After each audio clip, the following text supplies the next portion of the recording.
behalf of our Board of Trustees, staff, and volunteers, it is my pleasure to welcome all of you to the Aviation History and Technology Center. My name is Brad Hawkins, and I'm the director here at the museum, and I will be also serving as your Master of Ceremony for today's dedication. At this time, please be sure that your cell phones are either on vibrate or silenced, please.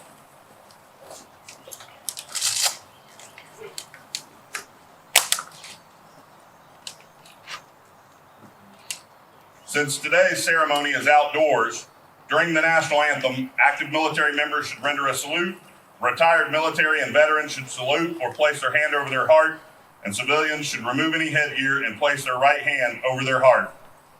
If you are able, please stand for the presentation of the colors presentation of the colors by the Marietta Cadet Squadron Civil Air Patrol Color Guard and the playing of our national anthem. Please remain standing until after the colors have been retired.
Thank you. Please be seated. We have a number of guests joining us here for today's ceremony. As you are announced, please raise your hand so that the audience may recognize you. Please hold your applause until the list is completed. Please join me in welcoming the President, 57th Alumni Association, Master Sergeant Boone Nichols. President Emeritus of the 57th Alumni Association, Chief Master Sergeant Retired Woodie Hall. Board members of the 57th Alumni Association. Mark Morgan, Chairman of the Board of Trustees, Aviation History and Technology Center. Board members of the Aviation History and Technology Center. Veterans of the United States military that have served and sacrificed so that our nation can enjoy our freedoms responsibly and sleep easy at night. Lockheed employees, past and present. Our team of volunteers here at the Aviation History and Technology Center that have made all this, both today and every day, possible. Their blood, sweat, and tears that they give to this museum and our community epitomize passion. Lastly, the manufacturer of the C-141 and our neighbors, Lockheed Martin, were unable to have a delegation attend today's ceremony, but Lockheed historian and spokesperson Jeff Rhodes was kind enough to send over some remarks, which I will be voicing for you today. Thank you all for honoring us with your attendance today.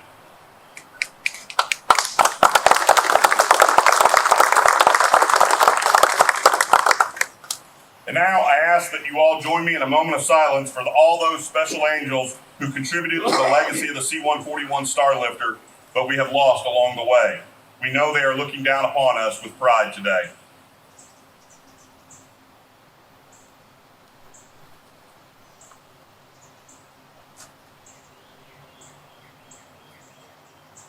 Thank you. Giving today's invocation will be Ms. Romona McCary, Auxiliary Chaplain, Unit 160, Post 160 of the American Legion, Smyrna, Georgia, 5th District.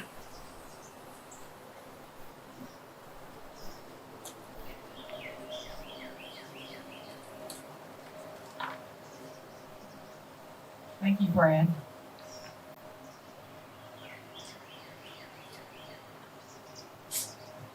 Lord God, Almighty Father, Creator of mankind and author of peace, as we are ever mindful of the cost paid for the liberty we possess, we ask you to bless the members present and absent from the 57th Alumni Association, former air crew who trained under the 57th MATS, MAC, AMC of the United States Air Force, employees of Lockheed who built this C-141 StarLifter, veterans from multiple branches of our service, and volunteers of the Aviation History and Technology Center. Each of them embodies the strength, creativity, resilience, unwavering courage, and commitment that inspires us to continue the quest and protection of our and others' liberty. As we dedicate this bench of honor to those who built, flew, maintained, and supported the C-141 StarLifter, we ask that they and we may be ever experiencing your firm support, gentle love, and grace. Keep all of us focused on your commands and to be warriors of peace. To you be all glory, honor, and praise, now and forever. Amen and shalom. Blue skies.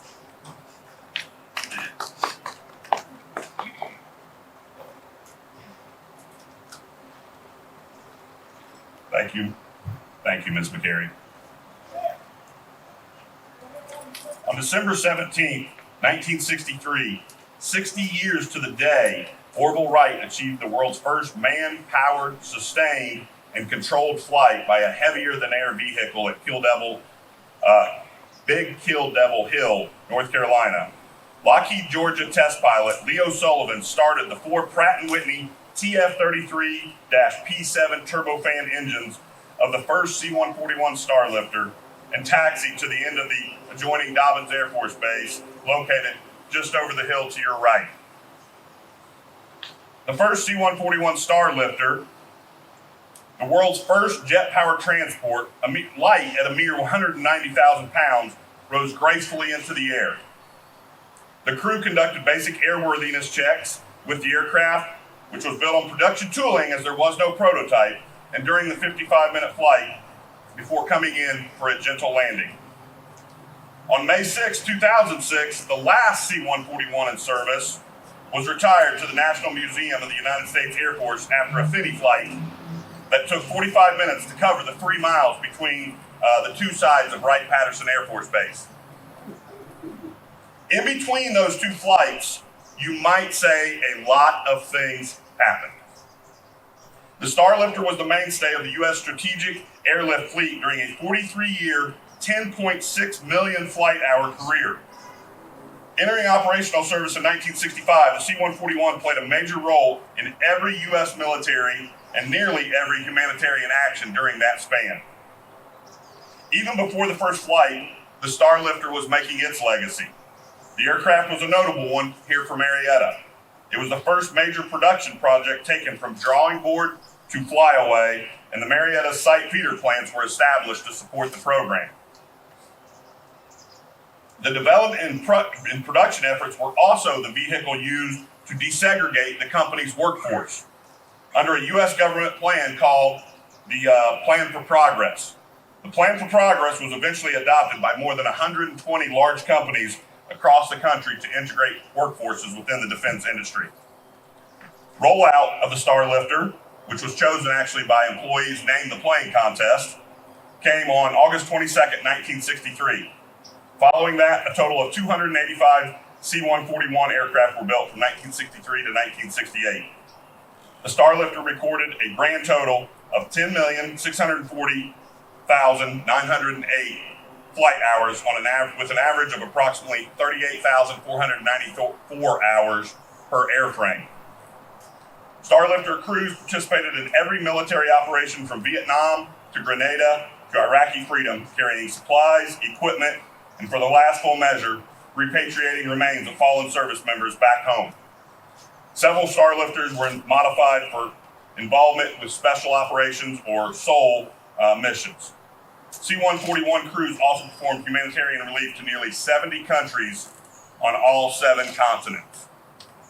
As you will soon see, the bench we are dedicating today bears a dedication that encompasses a lot of people. Thousands and thousands of men and women from this community who built the aircraft.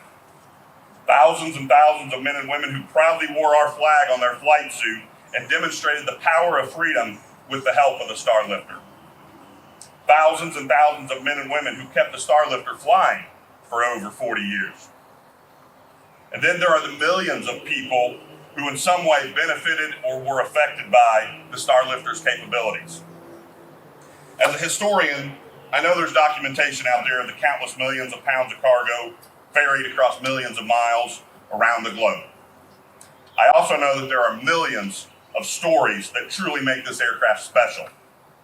It is my duty as a historian and as an ally of our military community to capture and convey those stories as best we can to ensure future generations understand what the StarLifter has meant to the local community and the balance of the world.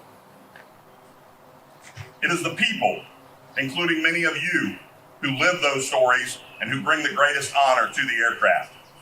It is a privilege to get to know each of you and work to spread your stories far and wide.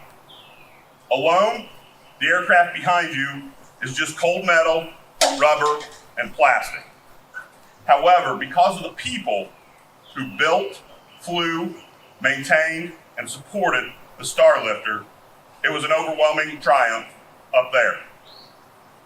Thus, the C-141, because of all of you, is legendary. We are honored here at the Aviation History and Technology Center to be located adjacent to the birthplace of the StarLifter and to have a beautiful example of the aircraft. With the support of our community, including many of our new friends who we are meeting today, we will continue to ensure that those stories are told and the legacy of the StarLifter lives well into the future. We are proud to have you as partners in this endeavor. On behalf of the museum, thank you to the 57th Alumni Association for gifting us the bench and all of you and all that you do for the legacy of the C-141. Now that's enough from history and from me. Let's get to today and some wonderful speakers who are going to grace us with their thoughts and experiences. It is my honor to introduce someone that is instrumental to the museum and to the stellar aircraft behind you. In addition, he's someone that I often look to for direction. Of all people, a former navigator is not a bad person to look to for directions. Ladies and gentlemen, please welcome Aviation History and Technology Center board member, volunteer, Major Boone Barnes, United States Air Force, retired.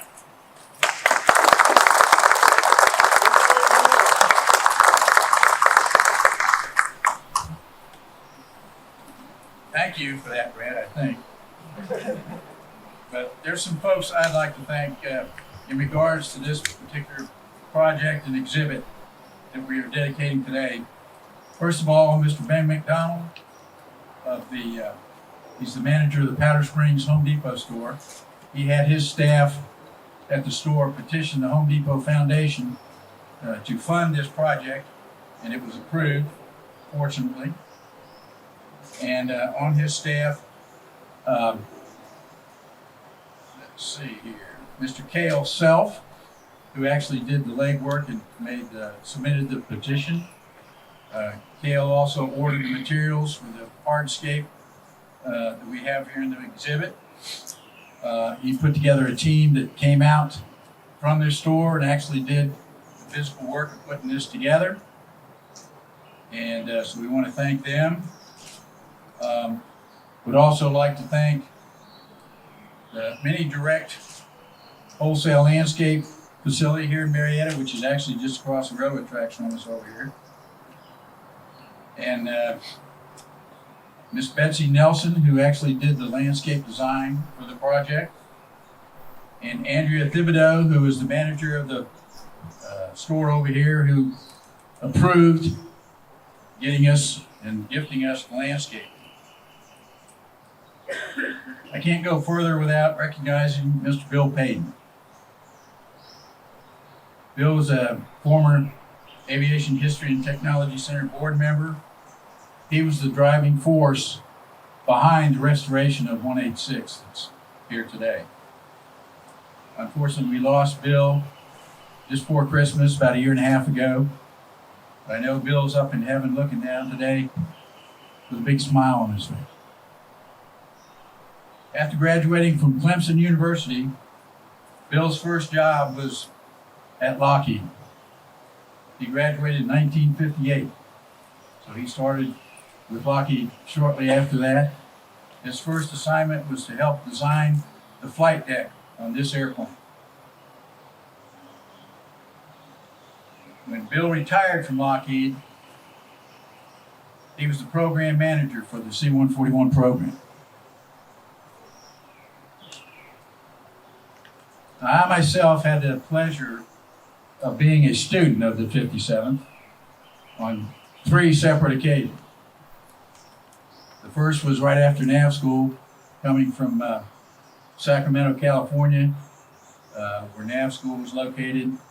Went to Altus for 3 months during the winter, like December through February. Gets a little cold in Altus. My wife, Cookie, and I lived in a trailer, a mobile home.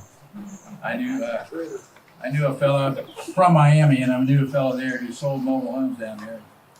You couldn't call them trailers, they were mobile homes. So the first time I went through was during the winter.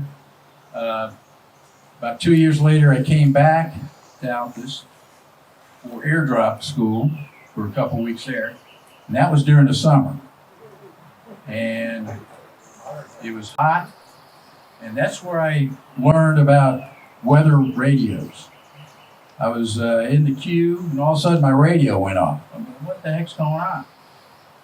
Well, I stepped outside, and it was windy. It was lightning all over the place. So I stayed up about 3 hours that evening, hoping. Fortunately, the weather didn't hit us. But I believe y'all did have some storms actually hit the base, didn't you? And mess up some airplanes once or twice. But the third time I went through Altus was another couple years later, and I happened to be in the first air refueling class at Altus, where there was, I guess we were the guinea pigs. There were 2 pilots and 2 navigators in the class. And the first air AR the rendezvous that I accomplished, the pilot from my squadron was Captain Steve Hemman, and the other 2 individuals, the nav and the pilot, other 2 were from Norton, Southern California. And Steve and I were both captains. I believe the navigator from Norton was a captain, and the pilot from Norton was, I believe, their DO. He was a full colonel. And for some reason, the first rendezvous I did, the colonel was in the left seat as the student. And he had flown F-4s in Vietnam, so he had done air refueling quite a few times. Only that was a little bit different flying airplane, I think. We got him pre-contact and got stabled, and he was cleared up into contact position, and we went flying up there. He pulled the throttles back, and we just kept going. And so my first AR was a breakaway. You get too close, the boom operator or the pilots yelled breakaway, and so we had to dive, and the tanker had to climb. And I'm thinking, what the heck have I got myself into? And then the second rendezvous that I did, Steve was in the seat as the student, and he got in pre-contact position, stable. He was cleared up, but for some reason, Steve started oscillating back and forth, and he would overcorrect every time. And we were behind that tanker doing this stuff with this airplane. And so, again, I'm thinking, what am I doing here? But we survived. And I must say that once pilot got the hang of it, they did a pretty good job. Shortly after we finished that class, they wanted to demonstrate the capability. So we did a AR from Fort Bragg, North Carolina, taking the 82nd over to Germany and dropped them over there. There was 20 airplanes, 18 were A models. There were only 2 of us B models. And 18 did the drop, landed in Germany. 2 of us turned around and came back to Charleston nonstop. It was about 21 and a half hours. And we've done that several times since then. But putting this airplane together was a 13-year effort by the volunteers here at the museum. I started, they had already been working on it for about 3 years. The left wing is original to the airplane. The right wing is actually, I believe, 3 wings put together. Some of the pictures that I've seen of the right wing, the airplane was flown in here, it had some wing cracks. And Lockheed told the Air Force after evaluating it that it wouldn't be worth fixing. So the Air Force told Lockheed to scrap the airplane, which is what they did. Everything on the flight deck, I assume, went down to like Warner Robins to use as spare parts. The engines, I assume, did the same thing. The wings were taken off. They were in the boneyard at Lockheed. The right wing, like I said, was Lockheed cut it up. I guess they were evaluating all the cracks that were in the wing. And it took the crew here about 3 years to put that right wing back together. And that's when I started here as a volunteer.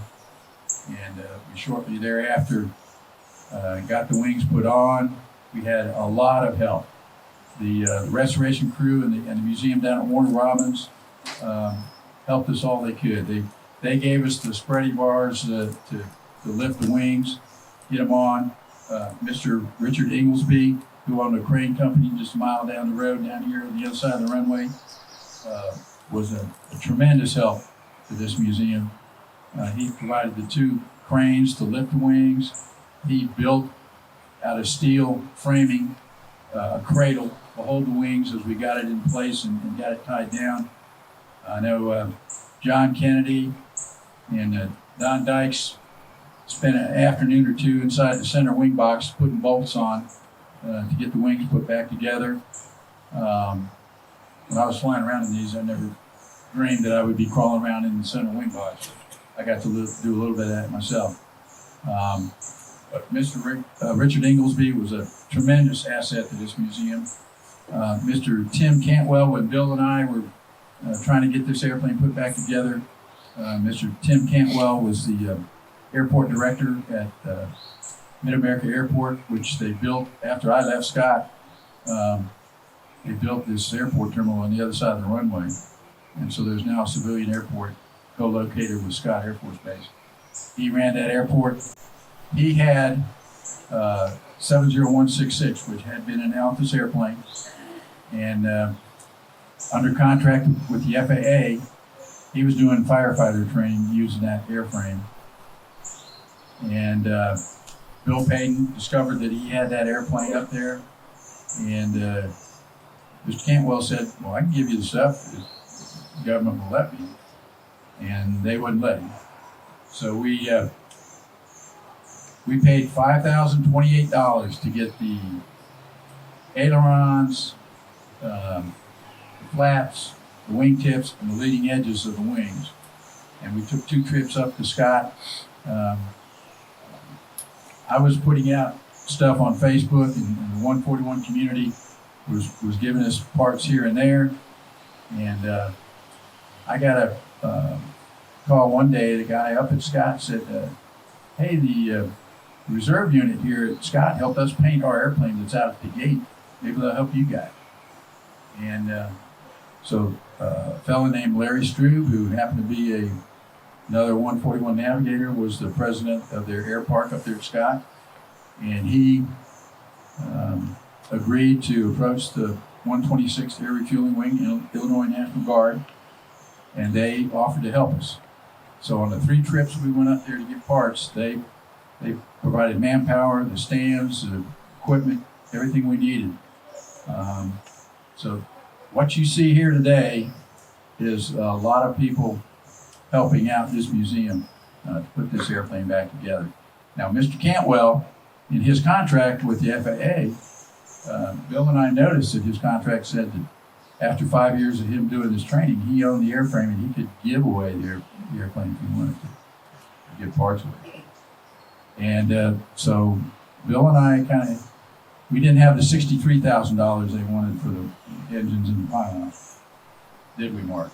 So, but we kind of did our time, and after a couple of years were up, we knew his 5-year contract was coming up. We approached Tim and said, hey, how about, your 5 years coming up, you're going to own this thing, and how about giving us the engines and the pylons? And he kind of hemmed and hawed a little bit.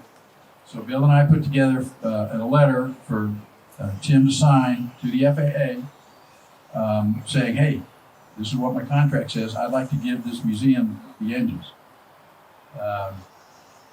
He did sign it. He sent it to the FAA. And we really didn't expect a positive answer.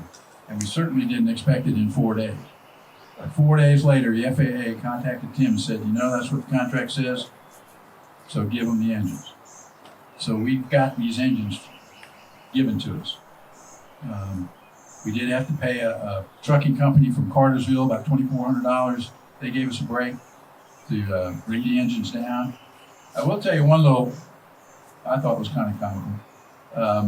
When we took the flaps and ailerons off, we needed a crane. So I hired a crane in Lebanon, Illinois, which is about 4 or 5 miles north of Scott. And he gave us a break on the price. And once we went up there, I drove to his location north of Scott. And there was 3 roads in that industrial park. One was like Industrial Boulevard. The other 2 were Galaxy Road and StarLifter Road. Couldn't believe it.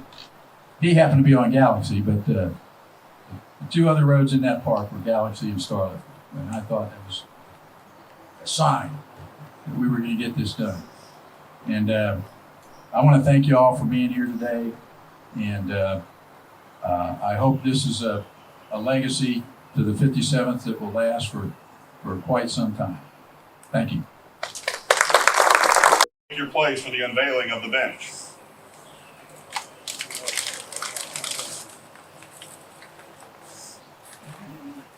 Yeah.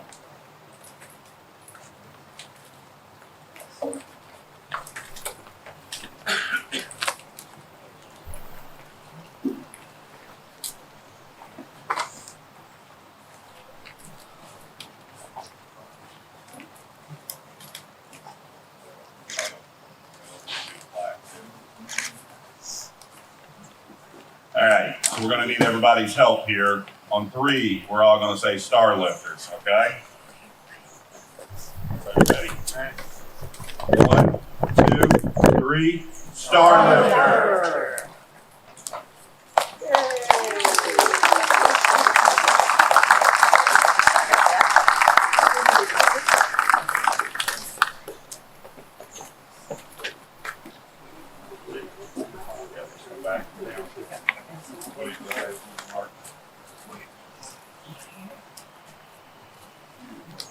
And we'll have plenty of time afterwards for some pictures and some more things. It's now my pleasure to introduce our next speaker.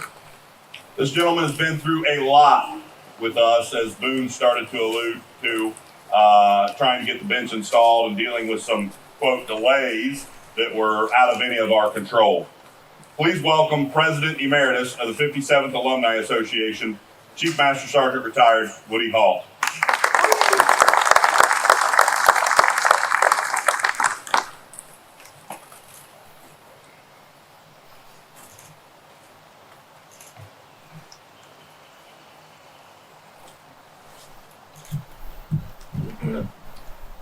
Ladies and gentlemen, I am Woodie Hall, President Emeritus of the 57th Alumni Association. I'm honored to represent the 57th Alumni Association here today. Some may ask, who is the 57th Alumni Association? Well, we represent the 57th Troop Carrier Squadron, the 57th Military Airlift Squadron, the 57th Airlift Squadron, and the 57th Weapons Squadron, all of which have played a significant role in our aviation history. The 57th Alumni Association is a beacon of our shared history, a testament of our collective achievements. Our motto for the 57th Alumni Association is keeping it alive. We in the 57th Alumni Association hold a unique and deep-seated fondness for the C-141 aircraft. As many of you know, the 57th played a pivotal role in training almost all crew members who flew the C-141. Our intimate knowledge of the aircraft's capabilities is a testament of our expertise and dedication, and we celebrate that bond here today. In 2015, the 57th Alumni Association commenced placing a granite bench on display at each static C-141 aircraft. We wanted everyone who had ever flew, maintained, or supported the C-141 mission throughout its service years to know that they are unique. Ladies and gentlemen, as of this date, we've placed benches at Mark Air Reserve Base, Southern California, Travis Air Force Base, California, McCary Air Force Base, Washington, Altus Air Force Base, Oklahoma, Scott Air Force Base, Illinois, McGuire Air Force Base, Dover Air Force Base, Charleston Air Force Base, Robbins Air Force Base, and ladies and gentlemen, here today, Aviation History Technology Center right here in Marietta.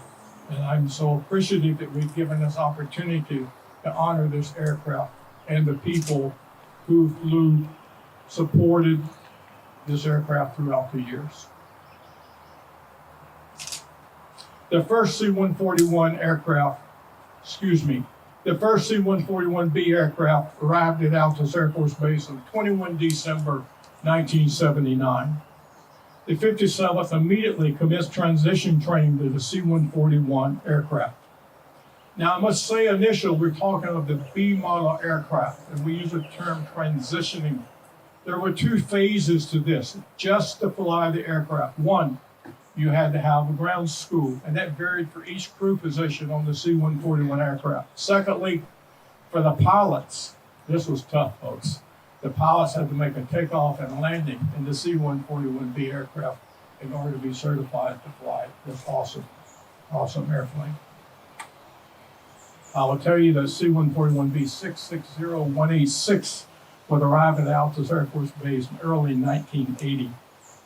Those assigned to the 57th MAS from 1980 on might have a story about aircraft 186. I want to share with you one particular story with you.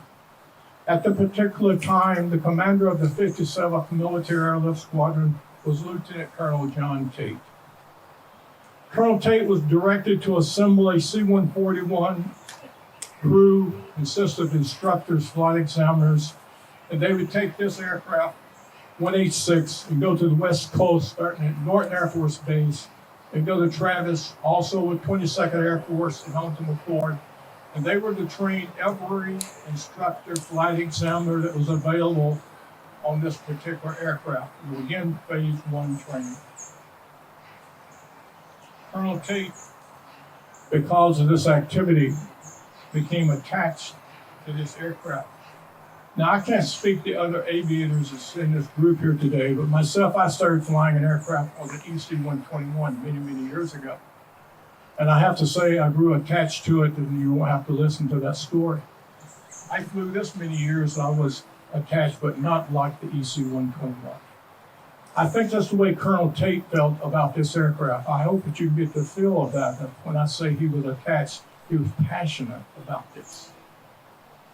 In later years, when Colonel Tate learned that 660-186 was being restored here at Aviation History and Technology Center, he became very interested in the project. He donated money directly to rebuilding, reassembly, and he also was a major contributor to the 57th Alumni Association project that would help, finance the transport of the engines for 186 from Illinois here to Georgia.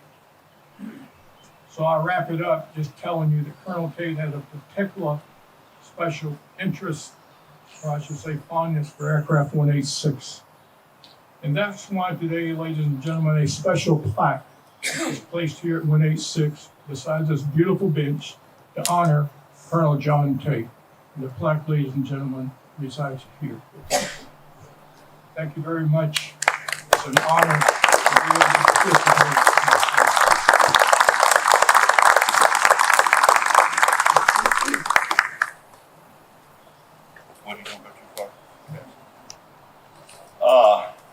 If Master Sergeant Nichols would please come forward and join Chief Hall for a presentation to the 57th Alumni Association. Boone?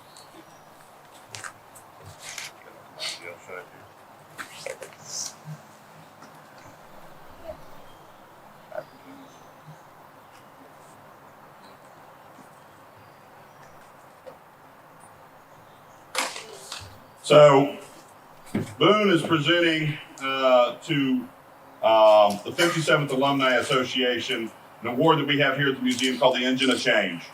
And it is to the 57th Alumni Association in recognition of your partnership and efforts to preserve the C-141 legacy.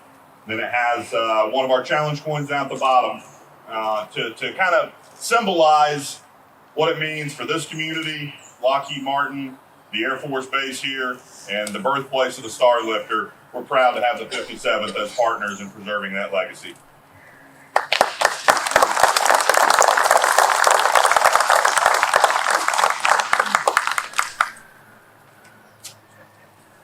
And in addition to that, we'd like to present each of you one of our challenge points.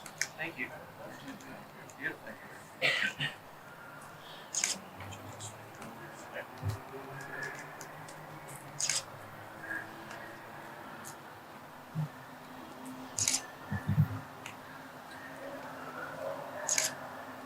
To the Aviation History and Technology Center, known by all men present at the 57th Alumni Association, an organization the owner of the property described herein, acting by and through Boone Nichols, does hereby volunteer, offer to give, transfer, convey, and assign property free and clear of all encumbrances to the Aviation History and Technology Center, to have and to hold the same forever, hereby relinquishing upon all gifts and conveyance for its successors, and assigns all ownership rights, title, interest, and possession herein to the donee.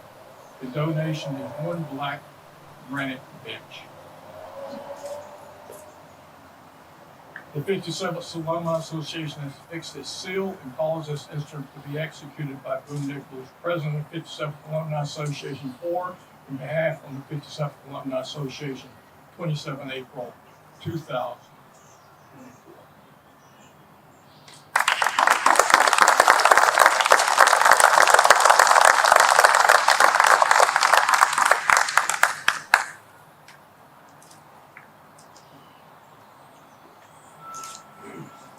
Ladies and gentlemen, that concludes our ceremony today. Thank you again to the 57th Alumni Association for gifting us such a beautiful memorial bench. We hope we make you proud with our representation of the C-141. I hope you enjoyed today's ceremony. A special thanks to have made this event possible. I wish we could take time to name all of them, but let's just say that there have been a lot of people working very hard to get this bench here, to get this bench installed, to get everything set up for today. Special thank you to Mr. Boone Barnes for all the coordination and making the installation and dedication of the memorial bench possible. Thank you all for joining us here, and please enjoy the afternoon at the museum.